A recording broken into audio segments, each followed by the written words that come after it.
Hello दोस्तों, मैं S के गुप्ता ओम साई राम कोचिंग सेंटर से आपका स्वागत और अभिनंदन करता हूं। आज बात करते हैं क्लास 8 घनमूल अभ्यास 3D।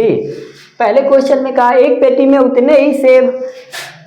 पेटी में सेब इस प्रकार रखे गए हैं कि प्रत्येक तह की प्रत्येक पंक्ति में उतने ही सेब हैं जितनी उस तह में पंक्ति हैं। यदि तहों की कुल संख्या पंक्तियों की कुल संख्या के समान हो तथा पेटी में कुल 1728 सेब रखे गए हैं तो प्रत्येक तह में कितने, यानी आपको ये बताना है कि एक बॉक्स है। जैसे आप लोग मान लीजिए जैसे अंडा देखे होंगे, अंडे को पंक्ति वाइज लाइन से सीरियल से सजा कर रखा जाता है तो चारों तरफ से वो क्या होते हैं, समान होते हैं गिनती में। तो एक पंक्ति में कितना है, दूसरा पंक्ति में भी उतना होगा, तीसरा पंक्ति में भी उतना होगा। ऐसे करके सजा करके रखा गया है सेब को भी। अब सिर्फ आपको ज्ञात करना है कि कितने सेब होंगे, कुछ नहीं करना है, आपको घनमूल ज्ञात कर लेना है किसका, 1728। आप ऐसे कर सकते हैं 1728, 2 से कटने वाली संख्या है, 2 अठे 16, 1 2 छक्का 12, 2 चौके 8, फिर 2 से काटिए, 2 चौके 8, 2 तिया 6 और यहाँ पे क्या होगा देखिए 2 दूनी 4, फिर 2 दूना 2 के 2 2 छक्का 12, फिर 2 दहा में 2 अठे, फिर 2 पचे चौके, फिर 2 दूना 7, 2 सते 14, फिर 3 9 27, फिर 3 त्रिक के 9, फिर 3 के 3। आपको क्या करना है, इनका पेयर बना लेना, इसमें से 2 इसमें से 2 इसमें से 3, इनका गुणा यानी 2 दूना 4 और 4 तिया 12। इसका मतलब प्रत्येक तह में कितने सेब रखे गए, देखिए क्या हुआ आपका 12 सेब रखे गए हैं। अब 12 सेब एक पंक्ति में रखे गए हैं तो अब 12 में कितने रखे गए होंगे, जरा ध्यान से देखिए क्या कहा गया है, प्रत्येक तह में कितने सेब रखे गए हैं। अगर एक तह में 12 रखे गए हैं तो अब 12 तह होंगे, क्योंकि उतने ही देखिए कहा उतने ही सेब हैं जितनी उसमें तहे हैं। तो अब 12 तहे हैं तो 12 सेब हैं, तो 12 का 12 में जब हम गुणा करेंगे तो हमारा क्या आ जाएगा, 12 12 144। ये क्या होगा आंसर, यानी 12 सेब रखे गए हैं एक तह में, ठीक है, एक तह में क्या रखे गए हैं 12 सेब। अब 12 तह में कितने सेब होंगे, तो 144 सेब, ठीक है, ये आपका आंसर। उसी प्रकार से हम बात करते हैं अब क्वेश्चन नंबर दूसरे की। क्वेश्चन नंबर दूसरे में क्या कहा है, जरा इसको सुनिए। क्वेश्चन नंबर 2 में कहा एक पेटी में 216 आम घन के रूप में सजा कर रखे गए हैं, ज्ञात कीजिए पेटी में कितने आम की तहें हैं। तो क्या करना है, आप इसका वर्गमूल ले सकते हैं, क्या कर सकते हैं, इसका वर्गमूल ले सकते हैं। 216 हमको पता है 216 का वर्गमूल 6 का वर्गमूल है, लेकिन फिर भी हम आके करते हैं। देखिए 2 के 2 अठे 16, 2 पचे 2 चौके 2 दूना 2 सत्ते 3 नवा 3 त्रिके 3 के 3, इसका पेयर 2 3 किसका है 6 का, यानी आप क्या कहेंगे कितनी पेटी सजा कर रखे गए हैं, ज्ञात कीजिए कितने की पेटी में आम की संख्या तय कितनी है। तो कितनी तय हैं, 6 तय, क्या है 6 तय, ठीक। अब पेटी में 6 तय हैं आम की, ये क्या हो जाएगा आपका आंसर, ठीक है। अब बात करते हैं क्वेश्चन नंबर तीसरे में कहा एक संदूक के चाक के डिब्बे घन के रूप में रखे गए हैं, यदि कुल डिब्बों की संख्या 2744 हो तो संदूक में एक तह में चाक कितने डिब्बे में है, कितने डिब्बे हैं, चाक के कितने डिब्बे हैं। तो आइए चाक के हम डिब्बे गिनते हैं। किसमें पूछा है, एक तह में, तो पहले तह ज्ञात कर लेंगे। क्या ज्ञात कर लेंगे, तह ज्ञात करेंगे।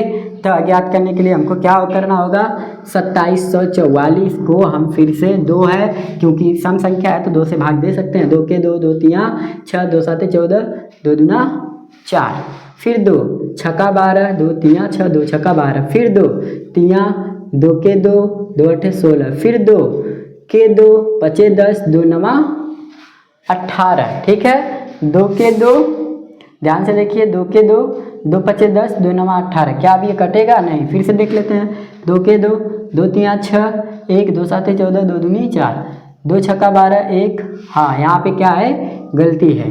क्या है? गलती है। 2 छक्का 12। अब क्या करना है इसको? 1 17, 2 8 16, 1 2 छक्का 12, फिर 2 तिया 6, चौके 8, 2 तिया 6। अब क्या होगा? अब किससे कटेगा? अब 343 है तो 7 से कटेगा। 7 चौके 28, ठीक है, 6 बचा, 7 नवा 63, 7 सते 49, 7 के 7। अब इनका पेयर यानी 2 और 7, ठीक है, 2 और 7। अब इनका गुणा करेंगे तो 14, ठीक है। कितनी तय है? देखिए, ये क्या आया? चाक के डिब्बे रखे हैं, यानी नीचे एक में 14 रखे गए। तो अब वैसे ही 14 लाइन होंगी, सॉरी क्या होगा? वैसे ही 14 लाइन होगा। तो आप 14 का 14 में गुणा करेंगे तो क्या आएगा? आपकी त जो है, त वो 14 की हो जाएगी, ठीक है। देखिए यहाँ पे कहा है, तो एक त में चाक के कितने डिब्बे हैं? तो 14, ठीक है। क्या हो जाएगा? 14। लेकिन अब उसमें कितने चाक हैं? तो 14 का हम क्या करेंगे? 14 से मल्टीप्लाई कर देंगे। 14 का 14 में गुणा करेंगे। देखिए, 14 चौके 56, 14 के 14 और 14 5 19, कितना हो जाएगा? 196 चाक, यानी चाक के डिब्बे। क्या हो जाएंगे? चाक के डिब्बे, ठीक है। अब हम बात करते, देखिए इसमें कहा एक शोरूम में कांच के रंगीन, क्वेश्चन नंबर 4 में कहा है एक शोरूम के कांच के रंगीन इकाई घन एक दूसरे से सटाकर इस प्रकार रखे गए हैं कि वे एक बड़े घन का आकार लेते हैं। यदि इस प्रकार रखे गए रंगीन घनों की कुल संख्या 512 हो तो ज्ञात कीजिए कि रंगीन घनों की तहों में युक्त घनाकृति कितनी है। तो इसके लिए हमको क्या करना होगा? 512, हम बहुत पहले ही आपको बताए हैं कि कम से कम 15 तक का क्यूब याद कर लीजिए। अगर 15 तक का क्यूब याद होता तो आप डायरेक्टली इसका आंसर 8 लिख देते हैं। क्या लिख देते हैं? 8 घनाकृति। तो इसके लिए अब नहीं याद है तो हम क्या करते हैं? 2 से भाग देते हैं। चलिए आइए, 2 दूनी 4, 2 पचे 10, 2 के क्यों 2 पचे 10, 1 2 छक्का 12, फिर 2 के 2, 2 दूनी 4, 2 अठे 16, फिर 2 छक्का 12, चौके 8, फिर 2 तिया 2 दूना, फिर 2 के 2, 2 छक्का, फिर 2 अठे 16, फिर 2 चौके, फिर 2 दूना, फिर 2 1। अब इसका क्या करेंगे? पेयर बना लेंगे। 1 2 3, इनका गुणा इनका गुणा इनका गुणा, तीनों का गुणा कर लेते हैं। 2 दूना 4 दूना 8। क्या हो जाएगा आंसर? 8। क्या पूछा है?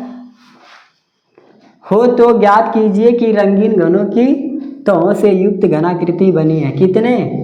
8 रंगीन घनाकृति है। क्या है? घनाकृति, ठीक है। ये आपका क्या हो जाएगा? आंसर। अब हम बात करते हैं क्वेश्चन नंबर 5। क्वेश्चन नंबर 5 में क्या कहा है? क्वेश्चन नंबर 5 में कहा है प्रधानमंत्री जो हमारे देश के हैं उनकी बात नहीं हो रहा है, ठीक है। प्रधानमंत्री के राष्ट्रीय राहत कोष के लिए एक विद्यालय की एक कक्षा का प्रत्येक विद्यार्थी उस कक्षा के विद्यार्थियों की संख्या के घन के बराबर रुपया चंदे में देता है। यानी उस कक्षा में मान लिया जाए 10 बच्चे हैं तो 10 बच्चे घन के रूप में सभी 10 के 10 बच्चे क्या कर रहे हैं? घन के रूप में पैसा दे रहे हैं। यानी 8 के 2 का घन है 8, मान लीजिए 10 ऐसे दे रहे हैं। अच्छा, इस प्रकार यदि कुल चंदे की धनराशि 15,625 हो तो उस कक्षा में कुल कितने विद्यार्थी हैं? आपको बताना है, कुछ नहीं करना है। क्वेश्चन नंबर 5 का आप क्या कर सकते हैं? 15,625 अगर आपको पता हो तो आप बता सकते हैं कि ये बच्चे कितना पैसा दे रहे हैं और कितने बच्चे थे। 25 बच्चे थे और 25-25 रुपये चंदा दे रहे थे। ठीक है, कैसे पता? क्योंकि हमको पता है कि ये 25 का घन है। ठीक है, आइए देखते हैं, शायद 25 का ना भी हो। ठीक है, तो हम क्या करेंगे, 5 से काटते हैं। 5 तिया 15, 5 के 5, 5 दूना 10, 25। ठीक, फिर 5 से, 5 छक्का 30, 1 बचा, 5 दूनी 10, 25। ठीक, फिर 5 से, 5 के 5, 5 दूनी 10, 25। फिर 5 से, 5 दूना 10, 25। फिर 5 से, 25। फिर 5 के 5, इनका पेयर, इसमें से 5 और इसमें से 5। ठीक है, अब क्या करना है, 5 का 5 में गुणा करेंगे तो क्या आएगा, 25। अब क्या पूछा था भैया? हाँ, कुल कितने विद्यार्थी हैं? तो कितने विद्यार्थी हैं भैया? 25 विद्यार्थी हैं। ठीक है, अगर 25 विद्यार्थी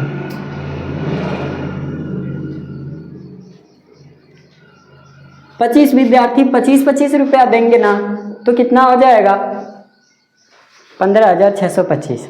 ठीक है, अब हम क्या करते हैं, अगले क्वेश्चन की तरफ चलते हैं, यानी अभ्यास डी का अंतिम क्वेश्चन। चलिए,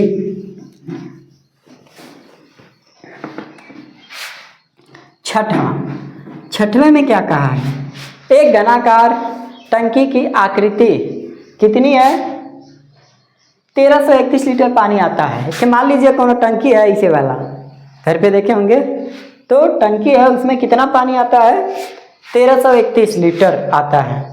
अब कहा है टंकी की माप ज्ञात कीजिए। चलिए ज्ञात कर लेंगे।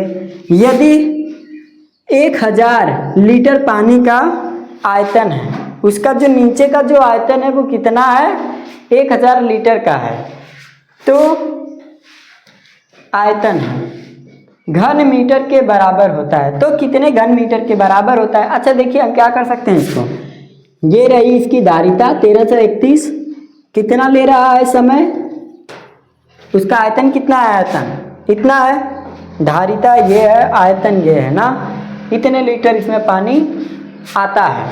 ठीक है, एक टंकी में पूरा भरने पर इतने लीटर पानी आता है। आयतन कितने का है भैया, 1000 का। हम क्या करते हैं, पहले इनका वर्गमूल निकाल लेते हैं, सॉरी वर्गमूल नहीं, घनमूल निकाल लेते हैं। तो 1331 किसका है, 11 गुणे 11, 11 कर लीजिए, 3 बार 10 गुणे 10 कर लीजिए। इसका मतलब यहाँ पे क्या होगा, 11, क्या होगा, 11/10। अब इनका भाग दे दीजिए, आपका आयतन आ जाएगा। तो क्या करेंगे, 10 के 10, 1 बचा, दशमलव लगाएंगे, 10 के 10, यानी 1.11 घन मीटर, क्या कर देंगे, मीटर। ये क्या हो जाएगा आपका आंसर। ठीक है, अगर आपको वीडियो समझ में आया हो, अच्छा लगा हो, तो चैनल को जरूर सब्सक्राइब करें और लाइक करें। ठीक है, अगर कोई सजेशन देना चाहे तो जरूर दें। धन्यवाद।